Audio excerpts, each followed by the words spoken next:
दोस्तों, एक बार की बात है, एक छोटे राज्य के गुप्तचर ने अपने राजा को आकर के बताया कि हमारा पड़ोसी राज्य जो कि हमसे बहुत ज़्यादा शक्तिशाली है, बहुत बड़ा है, वह 3 दिन बाद हम पर आक्रमण करने वाला है। यह बात सुन कर के राजा बहुत ही ज़्यादा चिंतित हो गया और बहुत ही ज़्यादा परेशान हो गया। उसने आकस्मिक एक बैठक बुलवाई, अपने सारे मंत्रियों को बुलवाया और अपनी बात उसने बताई कि इस तरह से गुप्त सूचना हमको मिली हुई है। हमारा पड़ोसी राज्य का राजा, जिसने यह मन बना लिया है, 3 दिन बाद हम पर आक्रमण करने वाला है। तो अगर आप लोगों के पास कोई जानकारी हो, कोई हम इसका रास्ता हो, इससे बचने का रास्ता हो, तो आप लोग हमको बताइए। तो राजा के जो चालाक मंत्री था, उसने तुरंत सोच विचार करने के बाद उसने बताया कि अगर हमको 3 दिन बाद मरना ही है, अगर दूसरे राजा ने आक्रमण करने का मन बना ही लिया है और हम पर आक्रमण करेगा, तो जाहिर सी बात है हम उससे बहुत ही छोटे हैं और बहुत ही कम शक्ति में हैं, हमारे पास सेनाएँ बहुत कम हैं, तो हमें तो मरना ही मरना है। तो वो अगर 3 दिन बाद आक्रमण करने वाला है, तो हम अगर उससे बचना चाहते हैं, अपने जीवन को बचाना चाहते हैं, तो हमारे पास एकमात्र रास्ता यही है कि हम उस पर आज ही आक्रमण कर दें, क्योंकि अभी वो उस युद्ध के लिए तैयार नहीं होगा। राजा ने विचार किया और लोगों से मंत्रणा किया, तो समझ में आया कि सही कह रहा, मरता क्या ना करता, और अगर हमें अपना जीवन बचाना है तो एक ही रास्ता है और हमें आक्रमण कर ही देना चाहिए। तो राजा ने पूरी सेना को जो है आदेश दिया, तैयारी किया और सेना जो है तैयार होकर के शाम तक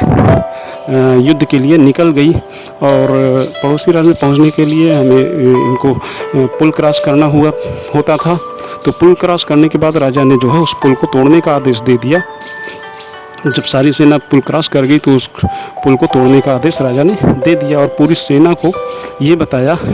कि अभी जो है ये पुल टूट चुका है, हमारे पास कोई भी रास्ते भागने के नहीं है, बचने के नहीं है, हम पड़ोसी राज्य में घुस चुके हैं और अगर हमें वापस जाना है तो उनकी नाव को लेकर के ही हम वापस जा सकते हैं और उनकी नाव वापस लेने के लिए हमें उस राज्य को जीतना होगा, उन पर आक्रमण करना होगा और उनको मारना होगा कैसे भी करके। तो पूरी सेना एकजुट होकर के, कंसंट्रेट होकर के अगले पे आक्रमण किया और युद्ध को जीत लिया। जी हाँ दोस्तों, हमें अगर लाइफ में आगे बढ़ना है, कुछ करना चाहते हैं, तो हमें एक बार कठोर निर्णय लेना ही लेना पड़ेगा, नहीं तो हम यूं ही जो है मरते रहेंगे। और हमें कुछ भी अगर करना है, आगे बढ़ना है लाइफ में, अगर हम वास्तव में सफल होना चाहते हैं, तो अगर हमको ऑप्शन मिलता है, कोई भी रास्ता दिखता है जहाँ से हम सफल हो सकते हैं, हम कोई रास्ता ऐसा चुनना चाह रहे हैं, तो हम एक बार नहीं 100 बार उसके अच्छाई और बुराइयों के बारे में सोच लें, विचार कर लें करने से पहले।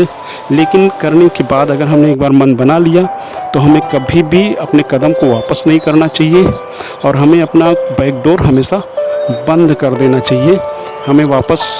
जाने के रास्ते अगर हमारे पास नहीं होंगे तो हम आगे ही जाएंगे, पीछे नहीं हटेंगे और हमें सफलता पाने से कोई भी हमको रोक नहीं सकता है। अगर हम कंसंट्रेट होकर के किसी एक चीज़ के पीछे लग जाएंगे, किसी एक उद्देश्य के पीछे लग जाएंगे, तो पूरी दुनिया, पूरी कायनात हमको सपोर्ट करती है और हमको हमारा लक्ष्य दिलाने में मदद करती है। धन्यवाद दोस्तों।